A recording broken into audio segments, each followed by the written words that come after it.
अच्छा, आज के अगर टॉपिक की बात की जाए, हाँ Nitin, good morning, very good morning. तो आज का आपके लिए टॉपिक यहाँ पर हो जाएगा, आज हमको सिस्टम पढ़ना था, राइट? हाँ विदुषी, गुड मॉर्निंग।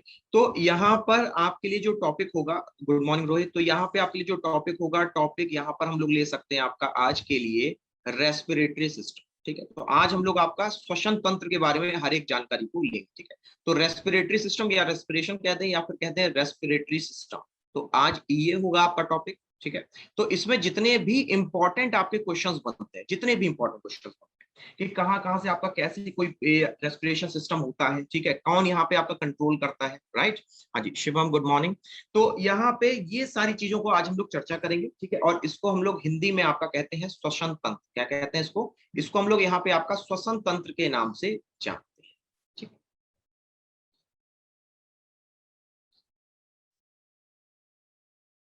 अच्छा इसको एक बार जरा शेयर कर दीजिए, क्योंकि अभी धीमे धीमे करके सब लोग आ रहे हैं ना, तो इसको एक बार जरा शेयर कर दीजिए ताकि सब लोगों को एक साथ यहाँ पे ऐड हो जाए, फिर हम लोग शुरू करते हैं क्लास को।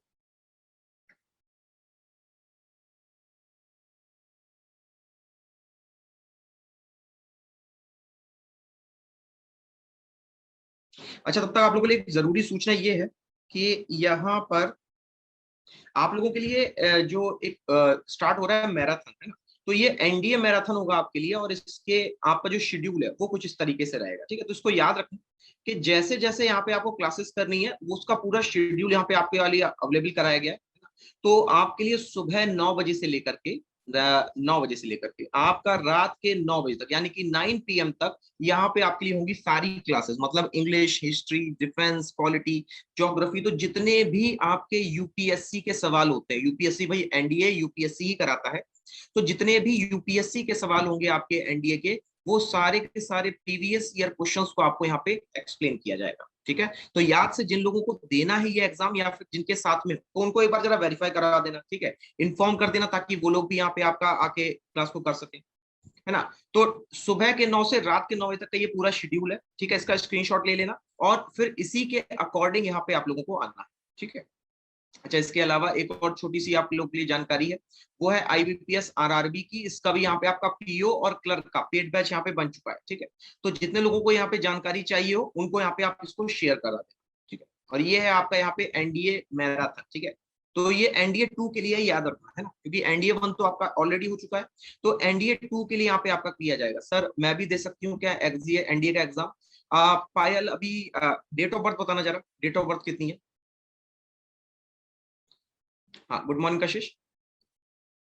अगर डेट आप लोग की जो डेट ऑफ बर्थ हो, अगर देखो ध्यान सुन लो, अगर आप लोग की जो डेट ऑफ बर्थ है 2002, अभी देखो मैं तुरंत तो नहीं कैलकुलेट कर पाऊंगा, है ना?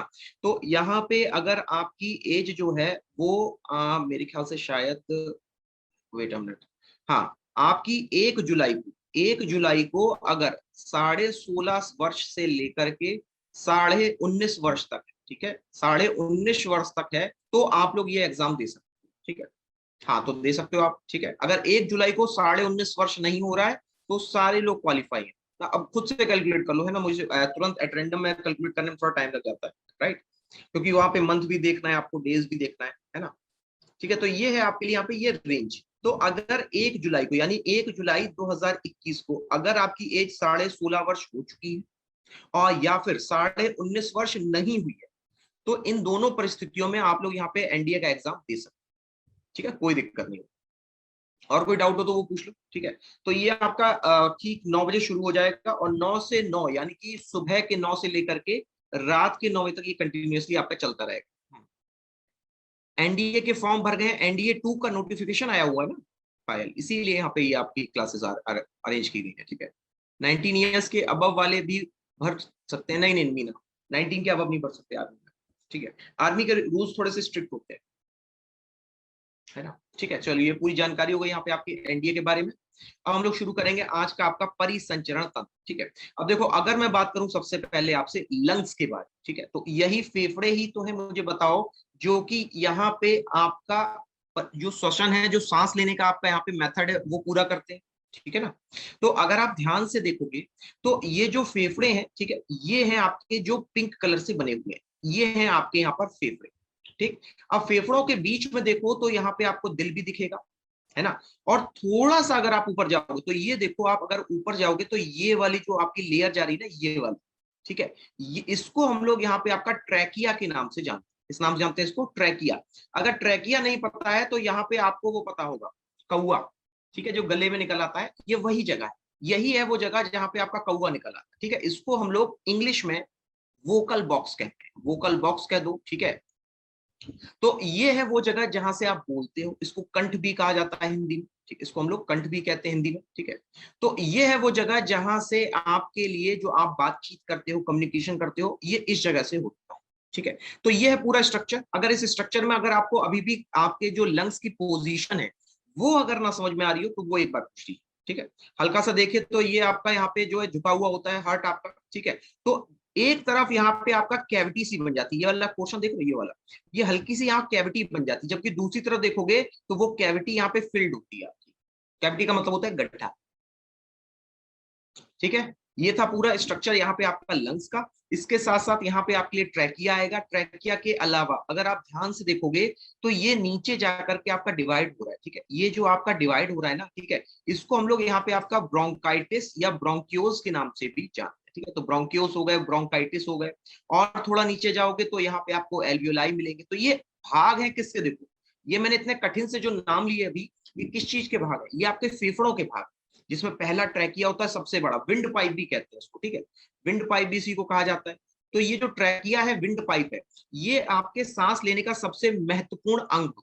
लेकिन अगर बात करें तो अगर आप देखेंगे, वेट, अगर आप देखेंगे यहाँ पर तो आपके जो फेफड़े होते हैं ना, ठीक है, जैसे फेफड़ों से यहाँ पे जो आपके सांस लेते हैं, ध्यान से आप सुनना, यहाँ पे जो फेफड़ों से आपके सांस लेते हैं, ठीक है, उसमें आपके लिए जो जानवर आएंगे, जो आपके लिए जानवर आ जाएंगे, उसमें एक आ जाएगा आपके लिए रेप्टाइल, जिसे हम लोग सरीसृप कहते हैं, ठीक है। रेप्टाइल यानी सरीसृप जो है ये आपके फेफड़ों से यहाँ पे सांस लेते हैं। इसके अलावा यहाँ पे आपके लिए हो जाएंगे मैमल्स, मैमल्स यानी कि स्तनधारी। तो ये दो प्रजातियां हैं जो कि यहाँ पे आपकी फेफड़ों से सांस लेती, ठीक। अब इसके अलावा अगर बात की जाए तो यहाँ पे कई सारे ऐसे भी आपके जानवर हैं जो कि आपके स्किन से सांस लेते हैं। स्किन हो गया, इसके अलावा गिल्स हो गया, बोलो, ये भी तो यहाँ पे आपके अलग अलग मेथड्स हैं जिससे सांस ली जाती है, ठीक है। तो अगर स्किन से बात करें तो स्किन में यहाँ पे आपके लिए सबसे बड़ा नाम आ जाएगा फ्रॉग, यानी कि आपके लिए मेढक का, ठीक है। और अगर बात करें यहाँ पे आपसे गिल्स के बारे में, जिसे हम लोग बुक गिल्स भी कह सकते हैं, तो गिल्स के माध्यम से मोस्टली यहाँ पे जितनी भी मछलियां होती हैं, फिश होती है, तो ये गिल्स के माध्यम से यहाँ पे आपका सांस लेती है। अब देखो सब में अंतर क्या है।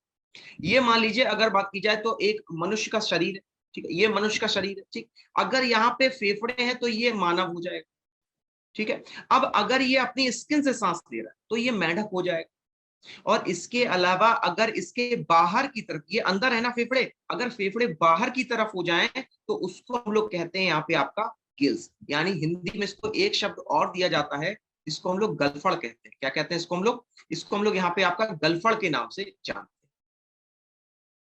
ठीक है। अब यहाँ पे कोई कंफ्यूजन हो सांस के माध्यम से, यहाँ पे आपके तरीकों के माध्यम से, तो वो सवाल पूछ लो आप। अगर कोई यहाँ पे डाउट रह गया हो कि सर सांस कैसे ली जाएगी, या फिर इसके अलावा और कौन सा कोई आपको यहाँ पे मेथड जो आपको ना समझ में आ रहा हो, वो पूछ लो। कोई डाउट हो सांस के रिलेटेड या फिर इसके अलावा और कोई आपको समस्या हो, वो आप पूछ लो भी।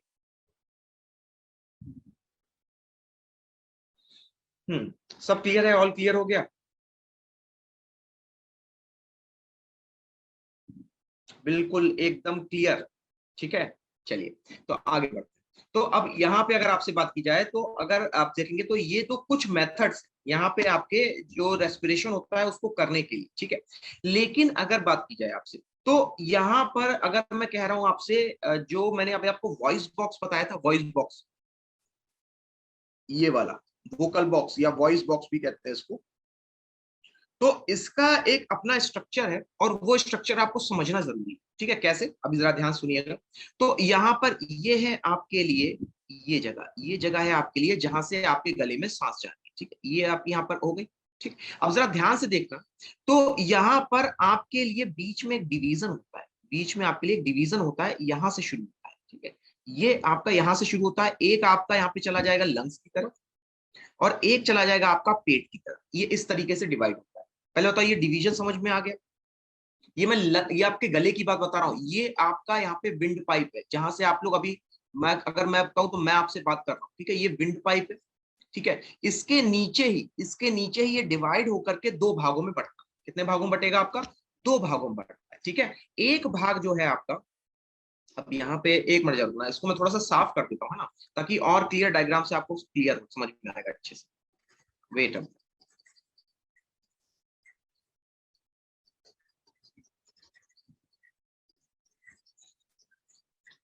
चलिए, तो अब अगर बात की जाए यहाँ पे आपसे, तो जरा ध्यान से देखना, ये आपका ट्रैकिया होगा, बोलो हाँ कि ना, ठीक, ये आपका ट्रैकिया होगा। अब ये ट्रैकिया जो है नीचे की तरफ भी तो जाएगा, ठीक है, ये क्या करेगा, नीचे की तरफ भी जाएगा। तो नीचे की तरफ ये जाता है तो ये आपका डिवाइड होने लगता है, दो भागों में डिवाइड होने लगता है। एक भाग जो है आपका, ये लंग्स की तरफ चला जाता है, ठीक, एक भाग जो है आपका ये लंग्स की तरफ चला जाता है, और दूसरा भाग जो है आपका ये चला जाता है स्टमक। कहाँ पे चला जाता है? स्टमक में, यानी कि आपका पेट में। तो ये जो पेट है इसको हम लोग आमाशय भी कहते हैं, ठीक है, कई सारे नाम है, कंफ्यूज मत होना, मेन मतलब पेट से ही, ठीक है। तो ये आपका एक भाग चला गया लंग्स में, एक चला गया स्टमक, ठीक। तो यहाँ पर एक आपके लिए एक अलग से एक छोटा सा यहाँ पे आपका एक कैप लगा होता है, इस तरीके से, ये कैप दिख रहा है अलग से, इसको मैं अलग कलर में कर देता हूँ, ठीक है। ये वाला देखो, अब ये जो ब्लैक कलर का दिख रहा है, ये कैप लगी होती है इसी ऊपर, ये जो डिवीजन हुआ है ना, इसी के पास में ये कैप बनी होगी हमेशा। तो ये कैप क्या करती है आपकी, अब जैसे मान लीजिए अभी मैं आपसे बात कर रहा हूँ, ठीक है, तो जब मैं आपसे बात कर रहा हूँ तो ये उठा हुआ है, क्योंकि हवा यहाँ से पास हो रही है, बोलो हाँ कि ना, हवा यहाँ से पास हो रही है, तो ये कैप उठ जाएगा। लेकिन अब अगर आप सोचो कि आपने यहाँ पे कुछ खाना खा लिया, बोलो अगर आपने कुछ खाना खा लिया तो मुझे बताओ वो खाना कहाँ चला जाएगा? अगर कैप ऐसी है, मैं बात कर रहा हूँ, ठीक है, तो ये कैप ऐसी हो गई, यानी कि इसने आपका पेट वाली जो आपकी पाइप थी उसको ढक दिया, जो सांस वे लेने वाली पाइप थी वो खुल गई। अब ऐसे में अगर आपने बात करते हुए मान लो आप खाना खा रहे हो, तो क्या होगा, ये खाना कहाँ चला जाएगा, जल्दी से बताना तो। एग्जैक्टली exactly, समझ में आई बात, ठीक है। हाँ, और जरा सब लोग बताइए खाना कहाँ चला जाएगा, पूरा डायग्राम अगर क्लियर हो गया हो तो जरा बताना, ये खाना आपका कहाँ पे जा रहा है? तो ये खाना आपका कहाँ पे जा रहा है? ये जा रहा है लंग्स में, फेफड़ों में। तो इसीलिए हमेशा याद रखना, हमेशा आप लोग ये चीज याद रखना, गुड मॉर्निंग शिवेंदु। तो यहाँ पे हमेशा आपको एक चीज ये याद रखनी है कि कभी भी खाना खाते हुए, कभी भी खाना खाते हुए बात नहीं कर, कभी भी खाना खाते हुए बात नहीं कर। अब बारी बात समझ में, क्यों नहीं करनी, साइंटिफिक रीजन आपके सामने, ठीक है। इट्स ओके, कोशिश किया करो टाइम से आ जाओ, ठीक है, क्योंकि जो कॉन्सेप्ट होंगे फिर वो बार बार तो नहीं हो पाते हैं, ठीक है। तो यहाँ पे अब जरा मुझे बताओ, ये चीज सब लोगों को क्लियर हो गई कि खाना खाते हुए बात क्यों नहीं करनी चाहिए? इसीलिए नहीं की जाती, क्योंकि यहाँ पर आप जैसे ही बात कर रहे हो, आपका जो एपिग्लॉटिस, अब देखो नाम जान लो, ये जो ऊपर आपका ढक्कन था इसको कहते हैं एपिग्लॉटिस। क्या कहते हैं इसको? इसको हम लोग यहाँ पे आपका एपिग्लॉटिस कहते हैं, ठीक है। और अगर बात करें तो ये हो जाएगा यहाँ पे आपका लैरिंक्स, ठीक है, ये क्या हो जाएगा, लैरिंग्स हो जाएगा। जो लंग्स की तरफ हिस्सा जा रहा है उसका नाम दिया गया लैरिंग्स। अब जो पेट की तरफ हिस्सा जा रहा है इसको मैंने कह दिया फेरिंग्स। क्या कह दिया, बोलो, फेरिंग्स। तो याद रखना, यहाँ पे लैरिंग्स और फेरिंग्स को यहाँ पे एक दूसरे से जो जोड़ने का काम करता है वो करता है एपिग्लॉटिस। और अब जरा मुझे बताना, ये जो एपिग्लॉटिस है, क्या ये हड्डी का बना होता है या कार्टिलेज का बना होता है? फटाफट बताइएगा, क्या आपका ये एपिग्लॉटिस हड्डी का बना होता है या फिर आपके लिए यहाँ पर, हाँ क्विकली बताना, या कार्टिलेज का बना होता है? ठीक है, तो हमेशा याद रखो, कार्टिलेज है क्या समझ, मसल्स होती है ना, ठीक है, मसल्स होती है हमारे पास। तो मसल्स की तरह ही यहाँ पर हमारे पास कुछ सॉफ्ट बोन्स होती है, तो जो सॉफ्ट बोन का प्रकार है उसी को कार्टिलेज कहा जाता है, ठीक है ना। चलो, तो ये किस चीज की बनी है आपकी? ये बनी है यहाँ पे कार्टिलेज की, ठीक है, ये किसकी बनती है आपकी? ये आपकी कार्टिलेज की बनी हुई होती है, ठीक है, इतना क्लियर हो गया होगा। अब एक चीज और यहाँ पे जान लो कि अगर मैं आपसे कहता हूं, कई ऐसे भी हैं जो कि यहाँ पर आपका, जैसे मान लीजिए जो आपको यहाँ पे ऑक्सीजन लेनी है, ठीक है, तो यहाँ पे एक अंग और होता है, वो एक अंग और जान लो, उस अंग को हम लोग कहते हैं ट्रैकिया। बोलो, कई बार नाम सुना होगा ट्रैकिया, बुकलंग्स भी कहते हैं इसको, ट्रैकिया को बुकलंग्स भी कहते हैं। तो ये आपका यहाँ पे मदद करते हैं किसको? यहाँ पे जितने भी छोटे छोटे कीड़े हैं ना, सब में ये ट्रैकिया पाए जाते हैं, ठीक है। तो ट्रैकिया कह दो या बुकलंग्स कह दो, ये आपके पाए जाएंगे कीड़े मकोड़ों। कीड़े में आपका यहाँ पे हो जाएगा इंसेक्ट, और इंसेक्ट के अलावा अगर बात करें तो यहाँ पे हो जाएगा मिलीपीड्स। क्या हो जाएगा? मिलीपीड्स। बोलो क्लियर हो गया? ठीक है, मिलीपीड्स के अलावा सेंटीपीड्स ले लो, अर्थ बॉम्ब ले लो, ये सब है। ठीक है, चलो अब अगर इतना क्लियर हो गया हो तो आगे बढ़ते। ठीक है, ये था पूरा यहाँ पे आपका एक छोटा सा प्रोसेस, आपका यहाँ पे आपका जो ऑक्सीजन है उसको लेने के लिए। ठीक है, अब जरा समझो।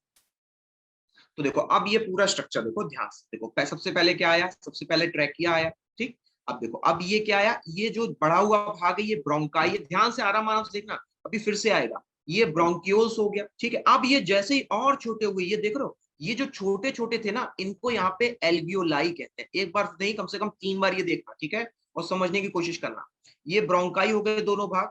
ये जो यहाँ पे आपको ब्रांचेस दिख रही है, ये ब्रोंक्यूल्स है। अब इन्हीं के किनारे किनारे पे जो आपके यहाँ पर जो छोटे छोटे आपको दाने दिख रहे हैं, हाँ कूपिका है, इनको यहाँ पे हम लोग आपका क्या कहते हैं? इसको हम लोग यहाँ पे एल्वियोलाई के नाम से जानते हैं। ठीक है, फिर से एक बार देखो, चलिए आगे बढ़ते हैं, एक बार फिर से देखो। तो ये देखो, ये हो गया ट्रैकिया। ठीक, अब देखो फिर से यहाँ पे कलर चेंज होगा। ये जो कलर चेंज हुआ ये ब्रोंकाई है। ठीक है, अब इसका एक बार और कलर चेंज होगा तो ये ब्रोंकियोल्स हो जाएंगे। अभी मैं फिर से लिखूंगा। ठीक है, अब इसी के किनारों पे जैसे आप लोगों ने अगर देखा हो तो बरगद का यहाँ पे देखा होगा। ठीक है, तो छोटे छोटे से दाने जैसे निकले रहते हैं, वो है आपके एल्वियोलाई। ठीक है, ये पूरा स्ट्रक्चर क्लियर हो गया। लंग्स का ये पूरा स्ट्रक्चर क्लियर हो गया, तो एक बार जरा यस सर लिखो। ठीक है, तब तक मैं आपको नाम लिख देता हूँ। सबसे पहला जो आपके लिए यहाँ पे भाग आया था, सबसे बड़ा वाला, उसको हम लोग यहाँ पे आपका ट्रैकिया कहते हैं। उसको हम लोग क्या कहते हैं? ट्रैकिया कहते हैं, पहला भाग जो है। दूसरे भाग को हम लोग यहाँ पे आपका ब्रोंकाई कहते हैं। दूसरे भाग को क्या कहते हैं हम लोग यहाँ पे? ब्रोंकाई कहते हैं। और तीसरे भाग, थर्ड भाग को हम लोग यहाँ पे आपका ट्रैकिया हो गया, ब्रोंकाई हो गया। थर्ड भाग हो जाएगा ब्रोंक्यूल्स। थर्ड भाग क्या हो जाएगा? ब्रोंक्यूल्स। और जो चौथा भाग होगा, आखिरी भाग, उसको हम लोग जैसे अगर देखो मैं दिखाऊंगा, ये लास्ट वाला भाग है ना, इसको एल्वियोलाई के नाम से जाना जाता है। ठीक, ये है एल्वियोलाई। ठीक है, मेन जो आपके ऑक्सीजन का काम करते हैं वो यही एल्वियोलाई करते हैं। ठीक है, उम्मीद करता हूं सबको क्लियर हो गया होगा। ठीक है जी, चलिए आगे बढ़ते हैं। तो ये था आपका पूरा स्ट्रक्चर किसके बारे में? आपका लंग्स के बारे में। ठीक है, अब मैं आपको यहाँ पे फिल इन द ब्लैंक्स की तरह आपको यहाँ पे दूंगा। सबसे पहले मुझे जरा बताना कि ये जो पहला भाग है इसको क्या कहूं? ये जो पहला भाग, ध्यान से देखो तो ये जो स्ट्रक्चर है ना, ये वाला, ये जो बना हुआ है, इसी यही वो आपका पहला भाग है। ये इसको हम लोग क्या कहते होंगे? कोई नाम बता पाए? ट्रैकिया नहीं, अभी ट्रैकिया नहीं शुरू हुआ ना। ना रुक जाओ रुक जाओ, मैं ये वाला भाग कह रहा हूँ। एक मिनट को मैं हाईलाइटर यूज करूँ। मैं ये वाला, तो हाईलाइटर भी वैसा हो गया ना। हाँ, मैं ये वाला भाग कह रहा हूँ। ये वाला देखो, सबसे पहला नंबर वन, ये वाला भाग, इसको क्या कहेंगे? ये वाला जो, ये जो बना हुआ है ना, ठीक है, इसको क्या कहा जाएगा? हाँ ऑफ कोर्स श्योर, हाँ रिब्स ही होती है। वेरी गुड, रिब्स का ही एक हिस्सा होता है वो। रिब्स यानी कि आपका यहाँ पे जो पसलियां होती है, पसलियों का ही एक हिस्सा। ना एपिग्लॉटिस है ना वोकल बॉक्स है। ध्यान से देखो तो ये आपके कंधे की हड्डी, ध्यान से देखो तो ये आपकी क्या है? कंधे की हड्डी। देखो मैं इसलिए पहले स्ट्रक्चर वो आपको क्लियर किया था, तब मैंने आपसे सवाल पूछे। तो इसको हम लोग यहाँ पे क्या कहते हैं, जरा नोट कीजिएगा। इसको हम लोग कॉलर बोन या फिर क्लेविकल के नाम से जानते हैं। बोलो समझ में आ गई? ये हड्डी एक एक करके मुझे बता देना। ये क्लियर हो गई? ये हड्डी क्लियर हो गई? सबसे ऊपर वाली जो हड्डी है उसको कॉलर बोन या फिर क्लेविकल के नाम से जानते हैं। ठीक है, इतना क्लियर हो गया? पहला हिस्सा क्लियर हो गया, तो कब अगले हिस्से बढ़ा जाए? एक बार जरा यस सर लिख देना, तो समझ में आ जाएगा मुझे। हम्म, क्लियर है? ठीक है, ठीक, चलो। तो अब आगे बढ़ते हैं। अब ये वाला हिस्सा, पहला हिस्सा हो गया ना। अब ये जो दूसरा हिस्सा जिसपे मैंने दूसरा लिखा है, ये वाला हिस्सा कौन सा है? अब बताओ जी, ये वाला हिस्सा कौन सा है आपका? ये वाला हिस्सा अब बता ले जाओ। क्लेविकल में थोड़ा कंफ्यूजन होगा, ये वाला बता ले जाओ। बहुत बढ़िया, बहुत अच्छे। ठीक है, सोमिल का सबसे पहले आंसर आया था मुझे, बाकी सब बताइएगा। अन्ना अन्ना कंफ्यूज कर रहे हो? फिर से देखो, ध्यान से देखो। हाँ, रोहित का आंसर सही है। हाँ ठीक है, रतन का भी सही है यहाँ पे। ठीक है, विदुषी सही है आपका। हम्म, क्या नाम होगा इसका? इसको हम लोग यहाँ पे आपका ट्रैकिया कहते हैं। क्या कहते हैं? विंड पाइप, या फिर इसको हम लोग यहाँ पे आपका ट्रैकिया के नाम से जानते हैं। तो ये हो गया आपका ट्रैकिया, या फिर इसको यहाँ पे मैं आपका विंड पाइप भी कह सकता हूँ। भाई विंड पाइप का मतलब क्या हुआ? कि हवा की आवाजाही। ठीक है, नॉर्मल सी चीज है। चलिए आगे बढ़ते हैं। अब देखो, अब ये है आपका तीसरा भाग। अब जरा इसका नाम बताना। ये भी मैंने आपको बताया था, क्या हो जाएगा इसका तीसरा भाग? चलिए अब फटाफट इसको पूरा कर लेते हैं। तीसरे भाग का नाम बताना तो जरा। हाँ वेरी गुड, ठीक है। देखो दो नाम है आपके लिए, एक था आपके लिए ब्रोंकाई, एक था ब्रोंक्यूल्स। तो आपको अब ये चूज करना है कि आखिरकार इनमें से कौन सा ऑप्शन है जो आपके लिए सही होगा। हरी बात समझ में, क्योंकि आपके एग्जाम में हमेशा इसी से रिलेटेड सवाल तो आएंगे। मैं आपको उदाहरण दूंगा। ठीक है ठीक है ठीक है ठीक है। अब सुनना, उदाहरण सुनना जरा, कि अगर आपको, अब देखो यहाँ पे क्या राइट आंसर क्या हो जाएगा, सही जवाब हो जाएगा ब्रोंकाई। ठीक, अब चलो पहले एक और ले लेते हैं ताकि और ज्यादा क्लियर हो जाए। अब जरा ये चौथे पोर्शन का नाम बताना, देखिए कितने लोग इसकी स्पेलिंग सही लिखते हैं। चौथे पोर्शन की स्पेलिंग कितने लोग सही लिख लोगे। ब्रोंकियोल्स है, ब्रोंकियोल्स है। फटाफट बताइएगा इसका आंसर, ब्रोंकियोल्स है। ठीक है ठीक है। यहाँ पे क्या हो जाएगा आपके लिए, ब्रोंकियोल्स हो जाएगा। ठीक है, तो यहाँ पे आपके लिए, हाँ शाबाश। ठीक है, अब चेक करना अपनी स्पेलिंग चेक करना। ठीक है, क्योंकि स्पेलिंग ही चेक करनी थी अभी आपको। तो यहाँ पे ये क्या है, ब्रोंकियोल्स है। इसको मैं हिंदी में भी लिख देता हूँ ताकि दिक्कत ना हो आपको। इसको हम लोग ब्रोंकियोल्स के नाम से जानते हैं। ठीक है, और ये क्या हो जाएगा, ये हो जाएगा ब्रोंकाई। ये क्या हो जाएगा आपका, ब्रोंकाई। ठीक है, अब समझना। तो अब यहाँ पे सवाल आपसे ये पूछा जाएगा, जरा मुझे बताना कि डायामीटर किसका ज्यादा है, ब्रोंकाई का ज्यादा है या फिर ब्रोंकियोल्स का ज्यादा है। फटाफट बताना तो, डायामीटर किसका ज्यादा होता है, ब्रोंकियोल्स का ज्यादा होता है या ब्रोंकाई का ज्यादा होता है। तो वो सवाल आ गया। अब अगर आपको यहाँ पे एग्जैक्ट नहीं पता होगा कि कौन सा डायामीटर, डायामीटर चौड़ाई, चौड़ाई चौड़ाई जिसको कहा जाता है, डायामीटर मतलब चौड़ाई। ठीक है,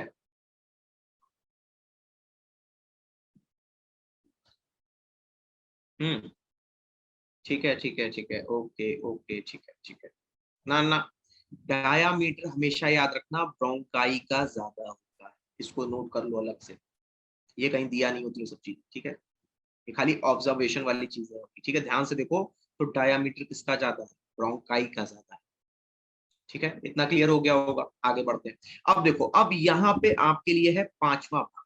जरा इसका नाम बता दो। ये सबसे लास्ट में ये नाम आया था, ए से शुरू हुआ।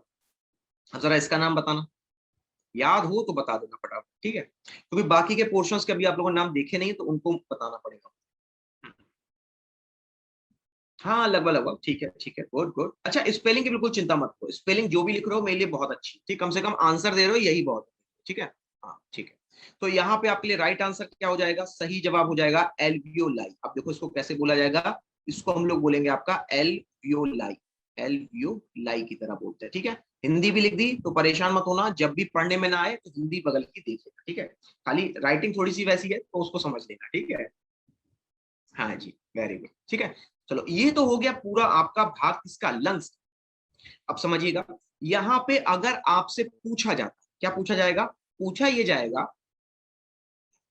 कि यहाँ पे जो आपकी वायु है, वायु का प्रवाह किसमें होता है, तो यहाँ पे बता देना विंडपाई, ब्रोंकाई और ब्रोंक्यूल्स में होता है।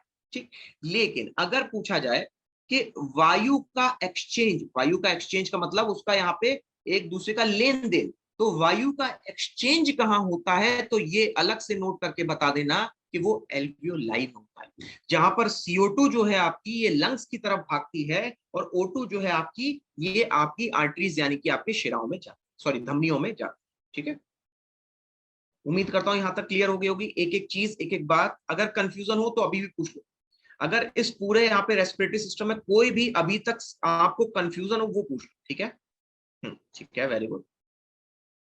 सबको क्लियर हो रहा है, अच्छे से हो रहा है, चलिए शाबाश। चलो अब ये देखो, ये जो यहाँ पे लकड़ी जैसा अंग दिख रहा है ना, लकड़ी जैसा ऐसा दिख रहा है। ठीक है, इस तरीके से दिख रहा है ना। ठीक है, कह सकते हैं कि यहाँ पर आपकी जो प्लेट है वो मुड़ गई, उल्टी तरफ मुड़ गई। ठीक है, तो ये जो आपकी उल्टी तरफ, हाँ शाबाश हो गई। तो ये जो उल्टी तरफ मुड़ी हुई आपकी यहाँ पे अंग है, इसको हम लोग यहाँ पे आपका डायाफ्राम कहते हैं। क्या कहते हैं इसको हम लोग, इसको हम लोग यहाँ पे आपका डायाफ्राम के नाम से जानते हैं। इसके नाम जानते हैं, डायाफ्राम के नाम से।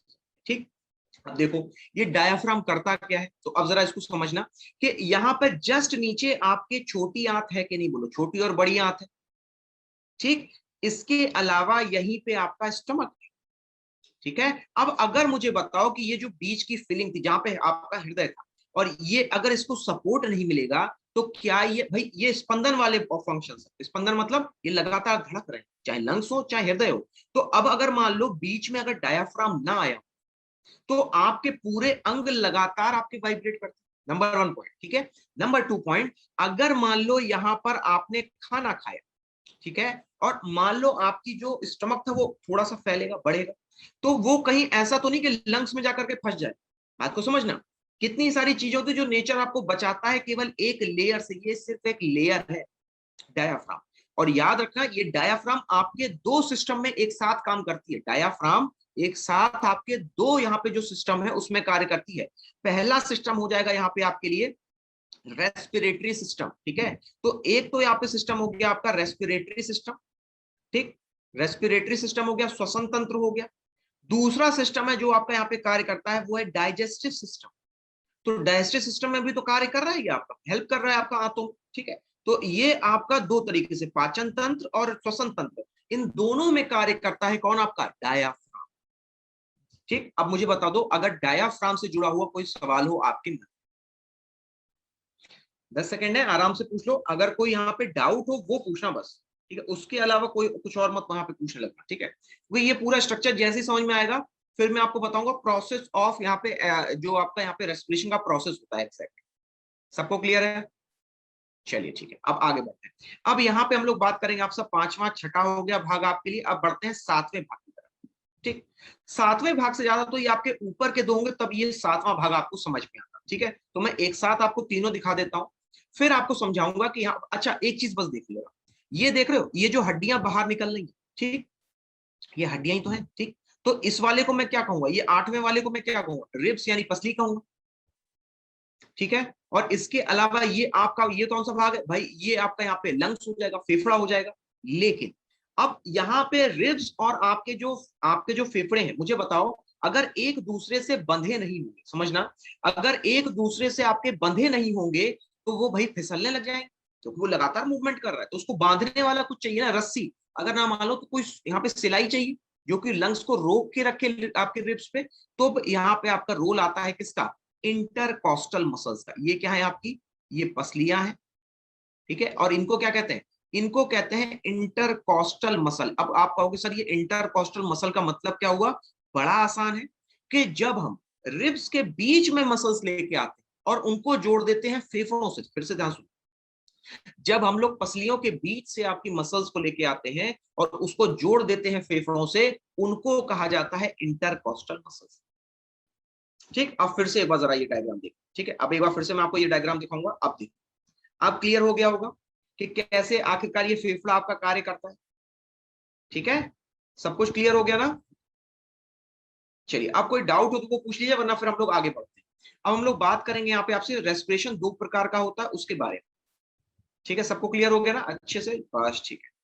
तो यहाँ पे आपका जो रेस्पिरेशन होता है वो दो प्रकार का होता है, ठीक है। अच्छा, इससे पहले एक चीज और देखिए, यहाँ पे जो ब्रोंकियोल्स होता है, समझना, यहाँ पे जो ब्रोंकियोल्स होता है वो कार्टिलेज का नहीं बना। ब्रोंकियोल्स कभी भी आपका कार्टिलेज का बना नहीं होता है। और इसके जो अब ये देख रहे हो ये झुरमुट जैसा ऐसा लग रहा है, कई सारे अंगूर छोटे छोटे बंधे पड़े हैं, ठीक है। यही इनको ही हम लोग यहाँ पे आपका एल्वियोलाई कहते हैं, इन्हीं को हम लोग यहाँ पे आपका एल्वियोलाई कहते हैं। तो यहाँ पर चाहे आपके लिए ट्रैकिया हो, चाहे ब्रोंकाई हो या ब्रोंकियोस हो, ये कभी भी कार्टिलेज के बने नहीं होते, ठीक। चलो एक चीज और जान लो, तो यहाँ पे अब अगर मैं आपसे बात करूं तो वेट अ मिनट, चलिए यहीं पे मैं आपको बता देता हूँ। तो रेस्पिरेशन जो है आपका, देखो मुख्यतः आप देखो अभी तक आपने पढ़ा, यहाँ पे हिंदी में क्या बोलेंगे? ब्रोंकियोल्स को ब्रोंकियोल्स ही बोला जाता है, कहीं पर भी देख लें, ठीक है। एल्वियोलाई हो गया, ब्रोंकियोल्स, ये शब्द ही आपको बायो और हिंदी में एक जैसे मिलते हैं, ठीक है। अब देखो समझो, यहाँ पे अगर मैं आपसे कहता हूँ रेस्पिरेशन, ठीक है, तो पहले मतलब समझो कि आखिरकार इतनी देर से आप पढ़ क्या रहे थे। चलो मुझे जरा बताना, इतनी देर से पढ़ रहे थे तो मुझे बताना इस रेस्पिरेशन का काम क्या था। चलो देखें कितने लोग यहाँ पे सही प्रिडिक्ट कर पाएंगे। इतनी देर से हम लोगों ने पूरे भाग देखे, अभी प्रोसेस देखूंगा हम लोग, ठीक है। अभी प्रोसेस देखेंगे कैसे कार्य होता है जब सांस लेते हैं और जब सांस छोड़ते हैं। पहले मुझे जरा बताना रेस्पिरेशन का मेन कार्य क्या है? क्विकली बताना, ठीक है। ऑक्सीजन की प्रेजेंस, ठीक है। चलो मुझे एक जवाब मिला कि सर यहाँ पे ऑक्सीजन की लेन देन होता है, O2 का लेन देन होता है, ठीक है। O2 का लेन देन होता है, ठीक है। Inhale and exhale of oxygen. ठीक, अब इसके अलावा अगला क्या होगा? अब इसके अलावा और क्या होगा?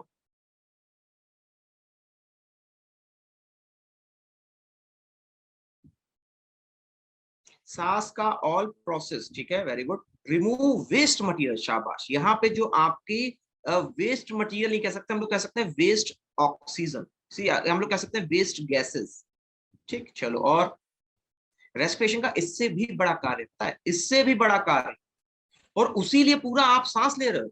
आप सांस इसलिए थोड़ा ले रहे हो, आपको ऑक्सीजन की जरूरत है। ऑक्सीजन की जरूरत के कारण आपको सांस लेनी पड़ रही है। अब देखो यहाँ पे ऑक्सीजन का कार्य आखिरकार कहाँ पे होता है?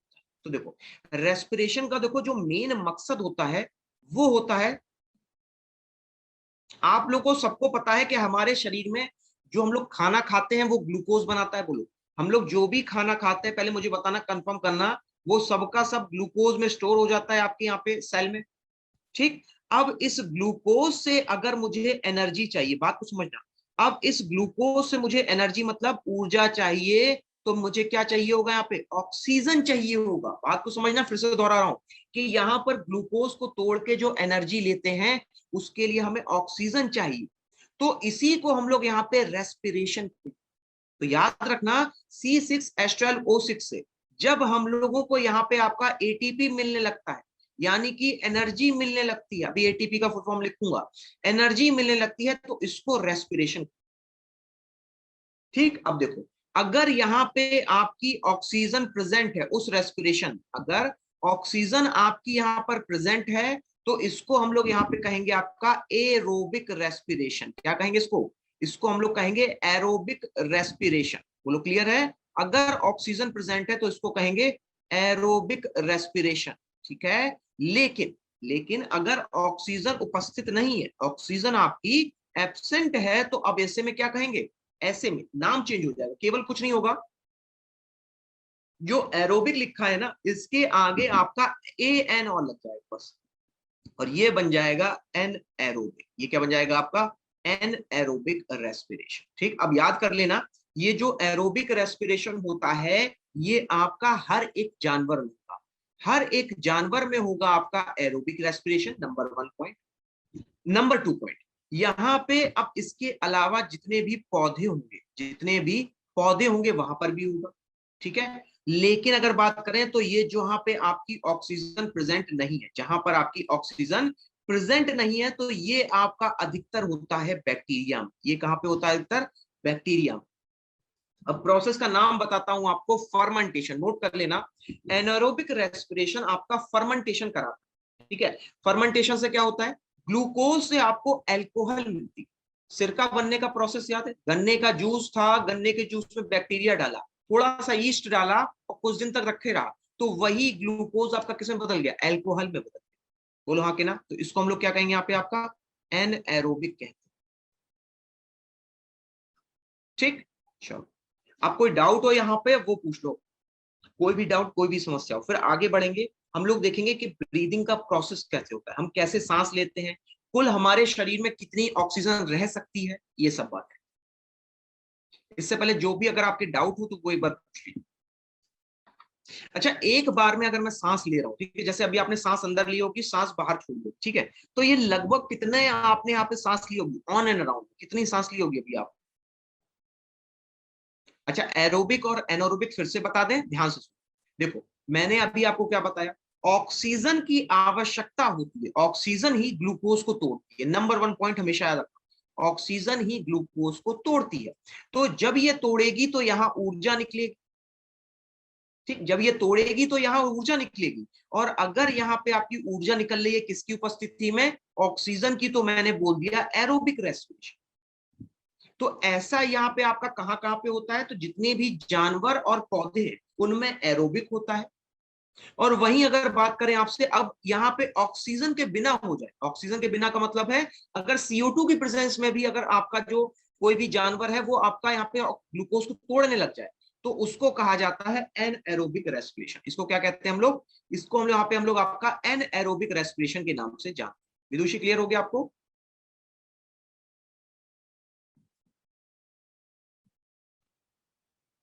ठीक है।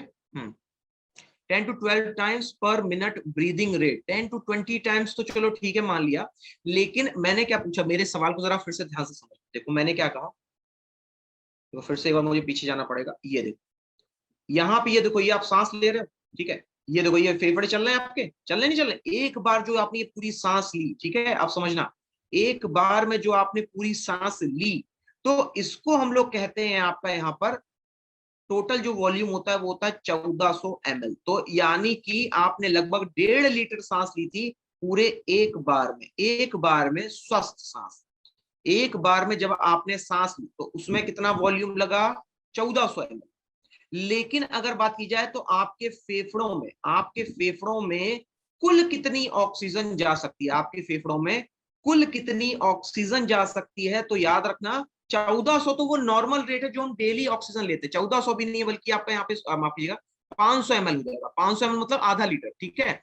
लेकिन अगर बात करें आपके फेफड़ों में जो कुल ऑक्सीजन होगी, ये यहां पर आपके लिए हो जाएगी 6000 ml। ये टोटल लंग कैपेसिटी कही जाती है, इसको इंग्लिश में क्या कहते हैं, कुल ऑक्सीजन का मतलब है इसके लिए टोटल लंग कैपेसिटी। ठीक, अब अगर मैं आपसे कहूं तो ये दोनों पहले बताओ पॉइंट क्लियर हो गए। एक बार में जो नॉर्मल आप सांस ले रहे हो वो है 500 ml, वो कितनी है आपकी यहाँ पर 500 ml। अब यहाँ पे अगर बात की जाए तो कुल ऑक्सीजन जो ले रहे हो वो हो गई यहाँ पे आपकी 6000, मतलब आपके फेफड़ों में कुल 6 लीटर ऑक्सीजन हमेशा रह सकती है, मैक्सिमम कैपेसिटी है उसकी, ठीक है। लेकिन याद रखना कि जब हम लोग एक बार में अगर पूरी कस के सांस खींचो, एक बार में अगर हम लोग कितनी सांस ले सकते हैं, एक बार में कितनी सांस कुल ले सकते हैं, मतलब पूरी ताकत झोंको जरा देखो तो 500 ml से तो ज्यादा ही होगी, बोलो हाँ कि ना, ठीक है। तो कितनी सांस हम लोग एक बार में अंदर ले सकते हैं, तो अंदर लेने को हम लोगों ने क्या कहा, आपको इनहेलेशन कहा। क्या कहा मैंने, इसको इनहेलेशन कहा। तो यहां पर इसका वॉल्यूम कितना हो जाएगा बोलो, तो इसका यहाँ पे वॉल्यूम है 1400 ml। कितना है आपका, 1400। ठीक, अगर ये तीनों चीजें आपको क्लियर हो गई तो एक बार जरा यस सर लिखो, अगर नहीं हुई तो डाउट अपना पूछो। थोड़ा सा कंफ्यूजिंग है, कंफ्यूजन हो भी सकता है।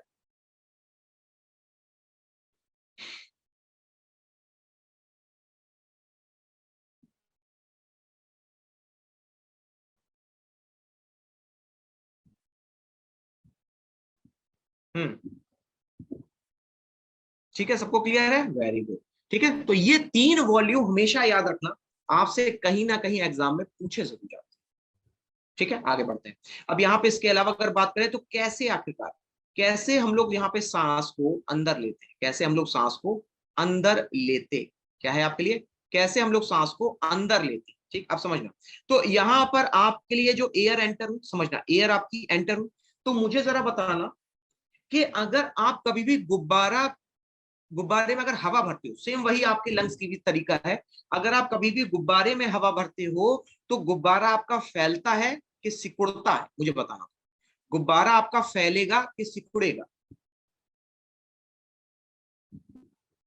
फैलेगा, राइट, वही नॉर्मल सी चीज है, गुब्बारा क्या होता है, फैलता है। ऐसे ही जो हमारे लंग्स है, वो जब हवा अंदर जाएगी तो लंग्स क्या करेंगे, आगे की तरफ बढ़ेंगे, बोलो हाँ कि ना। तो एक तो आगे की तरफ बढ़ रहे हैं, दूसरा नीचे की तरफ भी तो बढ़ रहे हैं, बोलो पूरा अगर देखो तो आगे की तरफ भी बढ़ रहे हैं और नीचे की तरफ भी बढ़ रहे हैं। ठीक, तो यहाँ पे देखो ये तो लिखा है कि ये आगे की तरफ बढ़, बोलो क्या लिखा है, रिपकेज मतलब ये आपके आगे की तरफ बढ़ रहे हैं, आगे की तरफ बढ़ रहे हैं, आगे बढ़ रहे हैं, ठीक है। लेकिन अगर मैं बात करूं तो ये नीचे भी तो बढ़ रहे हैं।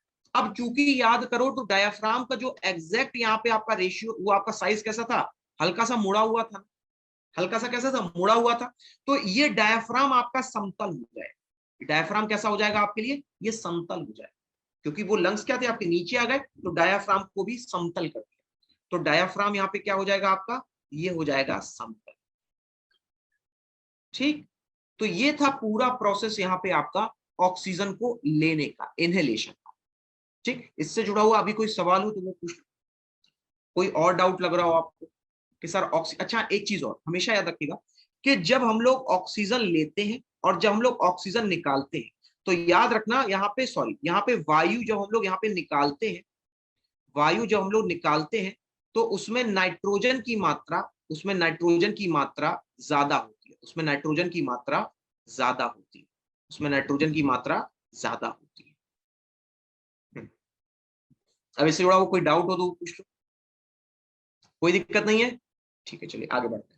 अब यहाँ पे अच्छा, इसके अलावा अगर बात की जाए आपसे, तो अब देख लेते हैं एक्सहेलेशन कैसे होता है। ठीक है, यानी कि सांस बाहर कैसे आता है, नॉर्मल सी चीज, फिर वही चीज है। अगर मैं बात करूं यहाँ पे आपसे एक्सहेलेशन के बारे में, यानी कि सांस को बाहर छोड़ना, सांस को बाहर छोड़ना, ठीक है, सांस बाहर करना। तो जरा देखो कि अब की बार आपने जब बलून से हवा निकाली, तो बलून क्या हुआ, बोलो, बलून यहाँ पे क्या हुआ आपका, ये सिकुड़ गया ना, बलून क्या हुआ आपका, सिकुड़ने लगा, बलून क्या हुआ आपका, सिकुड़ने लगा। ठीक, अब अगर सिकुड़ेगा तो उसके साथ साथ जो आपकी रिब्स यानी पसलियां थी वो भी अंदर आएंगी। भाई पहले फैली थी तो बाहर चली गई, अब की बार कैसी होंगी, अंदर आएंगी और नीचे की तरफ जाने लगेंगी, जैसे उनकी पोजीशन थी अपनी पहले। इसके अलावा जो अब बजाय बाहर से अंदर आने के, ये नीचे से भी तो ऊपर आएगा, सिकुड़ रहा है ना, तो इस तरह से सिकुड़ रहा है। तो ये जहां बाहर था ये अंदर आ रहा है, और जो नीचे था वो ऊपर आ रहा है, सिकुड़ रहा है ना। ठीक, तो इसको हम लोग क्या कहेंगे कि यहाँ पर जो आपका डायाफ्राम होगा वो फिर से यहाँ पर कर्व शेप में आ जाएगा, वो फिर से आपका यहाँ पे कर्व शेप में आ जाएगा। ठीक है, और फेफड़े कैसे हो जाएंगे, फेफड़े हो जाएंगे छोटे। और रिब केज कैसा जाएगा आपका, रिब केज जो है आपका, पसलियां जो है ये अंदर चली, पसलियां कहाँ चली जाएंगी आपकी, पसलियां चली जाएंगी अंदर।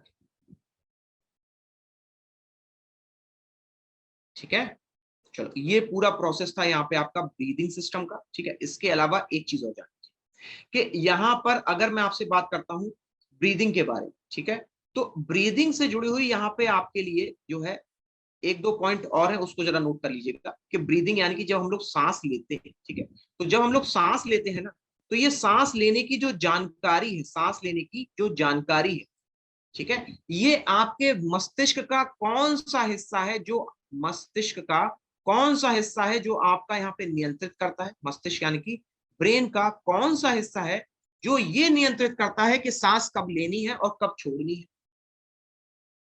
ठीक है, तो याद रखना, ये आपका नियंत्रित करने वाली जगह का नाम होता है आपके लिए यहाँ पे मेड्यूला ओब्लोंगाटा। क्या कहते हैं इसको, इसको हम लोग मेड्यूला ओब्लोंगाटा के नाम से जानते हैं। तो इसको हम लोग हिंदी में क्या कहेंगे, मेड्यूला ओब्लोंगाटा, ओब्लोंगाटा, ओब्लोंगाटा। ठीक है, ये है आपका मेड्यूला ओब्लोंगाटा।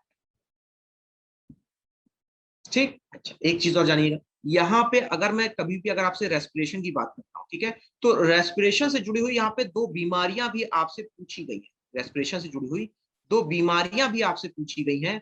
एक है यहाँ पे आपके लिए अस्थमा, एक क्या है आपके लिए, अस्थमा। अस्थमा याद रखना, अस्थमा यहाँ पे कुछ नहीं है, सिर्फ और सिर्फ यहाँ पे ये एक एलर्जी बीमारी होती है, एलर्जिक बीमारी होती है, आपको एलर्जी हो जाती है। और एलर्जी किस चीज से हो जाती है, जैसे मान लो आपको अगर धूल से एलर्जी हो जाए, या फिर इसके अलावा ठंड से एलर्जी होती है, ठीक है, तो या फिर इसके अलावा कहें तो गर्मी से भी कई लोगों को एलर्जी होती है, धूल, कोई गंदगी हो गई, ठंडा हो गया, गर्म हो गया, तो ऐसी चीजों से जब एलर्जी होती है तो जरा ध्यान से देखना। अब मैं आपको एक चीज दिखाने जा रहा हूं, तो ध्यान से आप लोग देखना, तो यहां पर आपके लिए यहां पर आपके लिए ये देख रहे हो, ये ब्रोंक्योस, ठीक है, ये ब्रोंक्योस जो है ये बढ़ने लग जाती है, ये सूज जाती है। ठीक है, साउंड नहीं आ रहा, साउंड मेरा क्लियर है ना, साउंड तो क्लियर है ना, साउंड तो मेरे ख्याल से क्लियर है ना। आ रहा हो तो बताओ, फिर एक जगह से और चेंज करके देख। साउंड तो वैसे क्लियर आ रहा है ना, क्लियर है, क्लियर है, सबको क्लियर है। ऋषभ आप एक काम को उसको रिफ्रेश कर लो, ठीक है, ठीक, ओके थैंक यू। तो यहाँ पे उसको केवल रिफ्रेश कर लोगे तो शायद आपकी समस्या क्लियर। ठीक है, ठीक है, ठीक है, ओके। तो देखो यहाँ पे जो आपके लिए, देखो अब फिर से एक बार दिखा रहा हूँ, यही सेम स्ट्रक्चर आपको फिर से दिखाऊंगा, ठीक है, वीडियो ध्यान से देखना।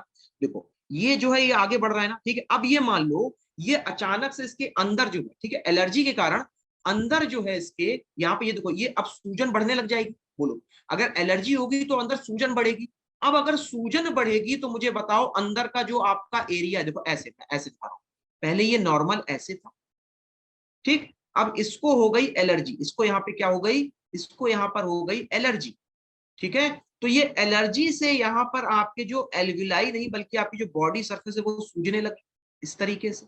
बोलो हाँ कि ना। ठीक, तो अब मुझे बताओ कि हवा जो है आपकी ये नंबर 1 में आसानी से जा सकती है कि नंबर 2। भाई यहाँ पे देखो तो हवा आराम से जा रही है।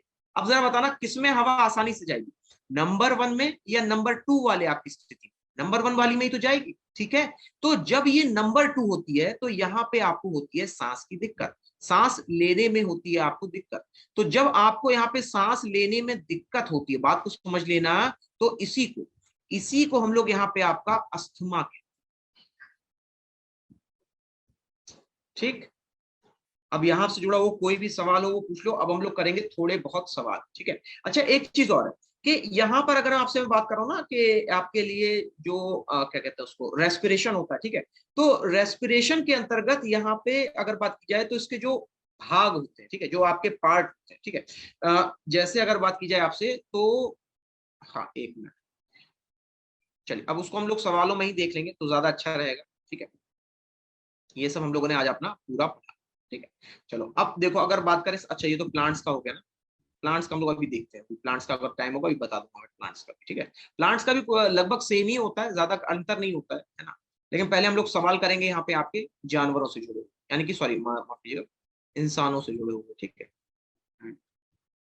चलो अब ये बताना, पहला प्रोसेस बताना, ब्रीदिंग क्या है और रेस्पिरेशन क्या है, जल्दी से बताना। ब्रीदिंग क्या है, सेकंड बीमारी क्या है, ब्रोंकाइटिस। ब्रोंकाइटिस का मतलब होता है कि जब आपकी जो जो ब्रोंकियोल्स है ना, वो यहाँ पे लूज हो जाते हैं, बात को समझना, उसमें एलर्जी नहीं, वो लूज हो गए, ढीले पड़ गए।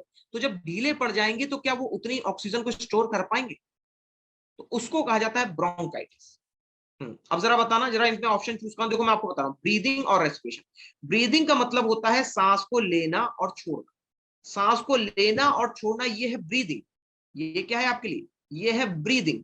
अब अगर मैं बात करूं आपसे रेस्पिरेशन के बारे में, अब अगर मैं बात करूं आपसे रेस्पिरेशन यानी श्वसन के बारे में, तो श्वसन यहाँ पे अगर आप देखोगे तो जब मैंने ग्लूकोज को तोड़ा था ना, ग्लूकोज को जब मैंने तोड़ा था ऊर्जा में, तो जब मैंने ग्लूकोज को ऊर्जा में तोड़ा था तो इसको कहा जाता है रेस्पिरेशन।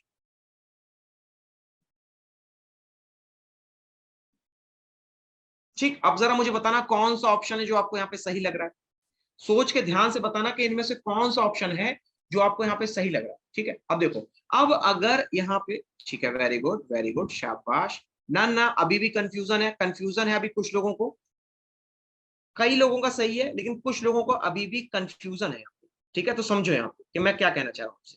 तो यहाँ पे अगर आपसे बात की जाए, ठीक है, यहाँ पे अगर आपसे बात की जाए तो ये जो ब्रीदिंग है, ठीक है, ये सांस ले रहे हो छोड़ रहे हो, तो एक तरीके से देखो तो ये तो फिजिकल प्रोसेस हो, बोलो हाँ कि ना, ये कैसा हो गया आपके लिए, फिजिकल प्रोसेस हो गया, ठीक है। लेकिन अगर बात की जाए रेस्पिरेशन के बारे में, तो ग्लूकोज यहाँ पे टूट रहा है।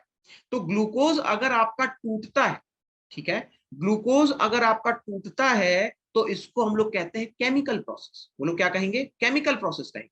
तो राइट आंसर आपके लिए क्या हो जाएगा, राइट आंसर हो जाएगा ऑप्शन नंबर ए, यानी breathing is a physical process और इसके अलावा respiration is a chemical process. ठीक, अब एक चीज और जानिए कि यहां पर अगर मैं आपसे कह रहा हूं, जैसे मान लीजिए अगर मैंने आपसे कहा कि जो हम लोग नहीं कह रहे थे आपसे कि यहाँ पे जो कुल एक बार में सांस ली, बोलो कुल एक बार में सांस ली, बात को समझना, कुल एक बार में सांस ली वो कितनी थी आपकी, वो थी 1400 ml। लेकिन इस 1400 ml को हम लोग नापेंगे किससे, कौन सा इंस्ट्रूमेंट होगा, इसको नापने के लिए कौन सा यहाँ पे इंस्ट्रूमेंट हम लोग यूज करते हैं, बोलो। तो यहाँ पे अगर बात की जाए आपसे एक बार में सांस लेने के लिए, यहाँ पे जो हम आपका इंस्ट्रूमेंट यूज करते हैं उसको कहा जाता है स्पायरोमीटर, बोलो उसको क्या कहते हैं हम लोग यहाँ पे, इसको कहते हैं आपका स्पायरोमीटर। इसको क्या कहा जाता है आपका, स्पायरोमीटर।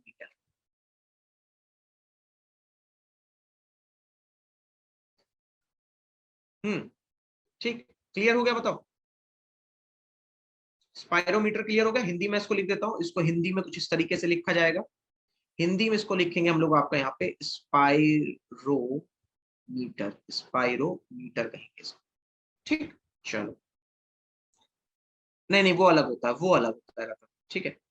अच्छा, यहाँ पे एक आपने शब्द और सुना होगा, एक शब्द और सुना होगा, इसको भी मैं यहीं पे क्लियर कर देता हूँ। ऑक्सीजन कंसंट्रेटर का नाम सुना है ना, ऑक्सीजन कंसंट्रेटर का नाम सुना होगा, ठीक है।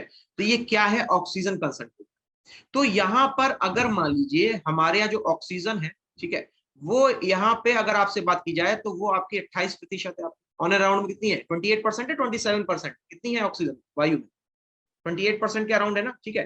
तो यहां पर इसके कंसंट्रेशन को बढ़ा करके 70 से 80% करना, इसके कंसंट्रेशन को बढ़ा करके 70 से 80% करने को हम लोग यहाँ पे कहते हैं आपका ऑक्सीजन कंसंट्रेशन। अगर ये चीज क्लियर ना हुई हो तो एक बार पूछ लीजिए।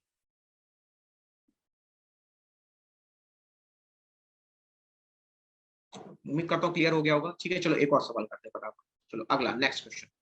यहां पर अगर हम ऑक्सीजन की कमी में अगर हम लोग रेस्पिरेशन करते हैं, ऑक्सीजन की कमी में अगर रेस्पिरेशन करते हैं तो उसको क्या कहा, अगर हम लोग ऑक्सीजन की कमी में रेस्पिरेशन करते हैं तो उसको क्या कहा जाता है, ठीक है। उसको हम लोग क्या कहें, सबका आंसर एकदम करेक्ट आना चाहिए, हम लोग पढ़ चुके हैं इसको। फटाफट बताइए यहाँ पर राइट आंसर क्या होगा। फटाफट बताइएगा यहाँ पे राइट आंसर क्या होगा आपके लिए।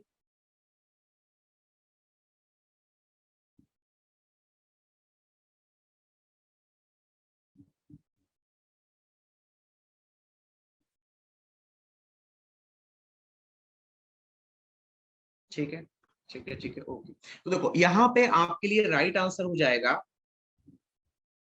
एनारोब्स, यानी ऑप्शन नंबर बी, इसको हम लोग एनारोब्स कहते हैं। ठीक, अब देखो एक चीज और समझना कि यहां पर अगर मैं आपसे कह रहा हूं, आप लोगों ने कई बार देखा होगा,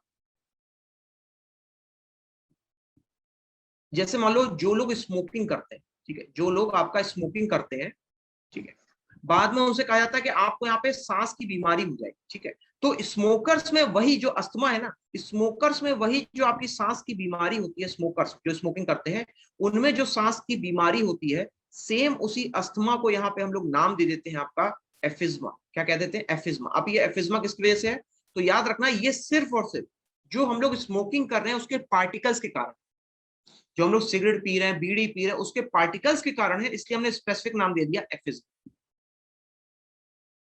ठीक, चलो अच्छा एक चीज और, एक चीज और। अब मान लो कि आपके फेफड़ों में गंदगी आ गई अचानक से, अब मान लो आपके फेफड़ों में गंदगी आ गई, ठीक। तो अब ये जो गंदगी होगी ये साफ कौन करेगा, आपके फेफड़ों में अगर गंदगी आ गई तो इस गंदगी को साफ कौन करता है, इसकी गंदगी को साफ कौन करेगा, क्या जवाब होगा इसका, इस गंदगी को यहाँ पे आपका साफ कौन करेगा, फेफड़ों में अगर गंदगी आ गई तो इस गंदगी को यहाँ पे साफ कौन करता है। देखें कितने लोग इसका यहाँ पे जवाब दे पाए। CO2 साफ करेगा, ठीक है, और कोई जवाब, सोच लो पहले एक बार सोच लो, क्योंकि अभी तक मैंने बस वो शब्द लिया नहीं है, शायद आप लोगों को थोड़ा आइडिया हो तो इसलिए मैंने पूछा। नहीं आता तो कोई बात नहीं, इतना परेशान मत होना, क्योंकि मैंने बताया तो पता कैसे। हाँ, कैसे आखिरकार एक लंग्स में अगर मान लो धूल आ गई थी, जो एलर्जी आ गई थी, और वो बाद में हट भी तो जाती है, अस्थमा कुछ देर रहता है, ठीक है ना, अस्थमा केवल कुछ देर रहता है, तो वो कुछ देर के बाद हटता भी तो है। तो यहाँ पर उसकी जो सफाई होती है, नोट कर लेना, वो आपकी की जाती है सीलिया की वजह से। सीलिया होते हैं ऐसे पतले पतले से यहाँ पे धागे होते हैं, तो वो क्या करते हैं कि इन डस्ट को यहाँ पे पकड़ लेते हैं, ठीक है, और यहाँ पे शरीर से आपके यहाँ पे वायु से बाहर कर देते हैं। ठीक है, चलिए आगे बढ़ते हैं, एक और सवाल लेते हैं आज के लिए। प्लांट्स तो अभी हम लोगों ने किया ही नहीं है ना, अर्थवॉर्म किया, हाँ जरा अर्थवॉर्म का बताना। अर्थवॉर्म जो है यहाँ पे किसके माध्यम से आपका ऑक्सीजन लेता है, अर्थवॉर्म, केचुआ, केचुआ जो है आपका, ये किसके माध्यम से यहाँ पे आपका श्वसन करता है, ऑक्सीजन लेता है। आर यू श्योर, ठीक है।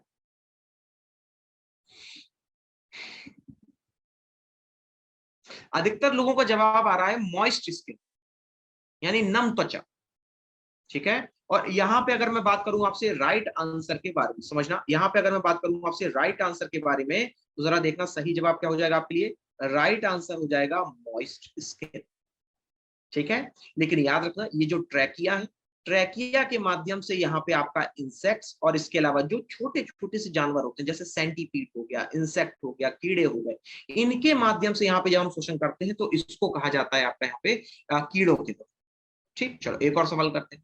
आप जरा इसका जवाब बताना कि जब हम लोग सांस अंदर लेते, जब हम लोग सांस अंदर लेते, पहले सवाल को समझो, जब हम लोग सांस अंदर लेते हैं तो यहाँ पर आपका जो वॉल्यूम है वो घटेगा बढ़ेगा, और जो प्रेशर है वो घटेगा या बढ़ेगा। अब याद करना उस पूरे प्रोसेस को, मैंने आपको बताया था वो फैलेगा, सिकुड़ेगा, ठीक है, और उसके अलावा प्रेशर बनेगा कि नहीं बनेगा ये भी ध्यान रखना पड़ेगा आपको।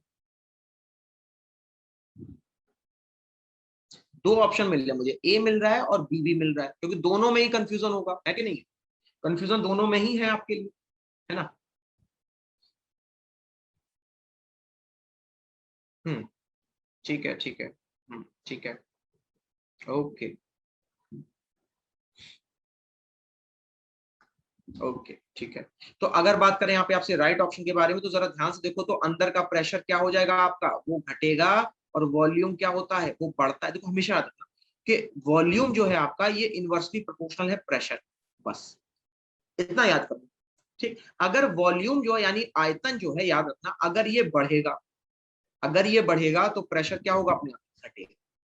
अब मुझे बता दो, ये चीज अगर किसी को क्लियर ना हुई हो तो, ये जो मैंने एक छोटी सी चीज अभी आपको बताई, अगर ये चीज आपको क्लियर ना हुई हो तो वो पूछ। ठीक है, सबको क्लियर हो गया? सबको? ठीक है, चलिए। तो ये था यहाँ पे आज का आपका पूरा टॉपिक, जिसको हम लोगों ने जाना आपका यहाँ पर किसके बारे में, रेस्पिरेशन के बारे में। ठीक है, अभी क्या बताना है शिवम, और कोई डाउट रह गया?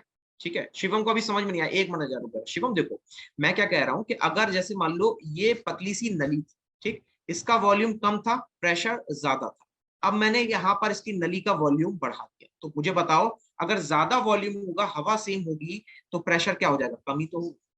यही हम लोग कब से आपसे चर्चा कर रहे थे।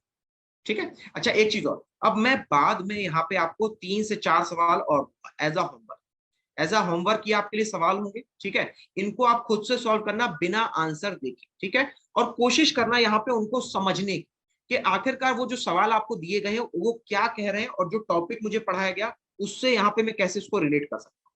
ठीक है, सॉल्व करना, ना समझ में आए तो पूछना जरूर। ठीक है, तो आज के लिए यहाँ पे आपकी क्लास यहीं पे रहेगी। ठीक है, नमस्कार, थैंक यू वेरी मच।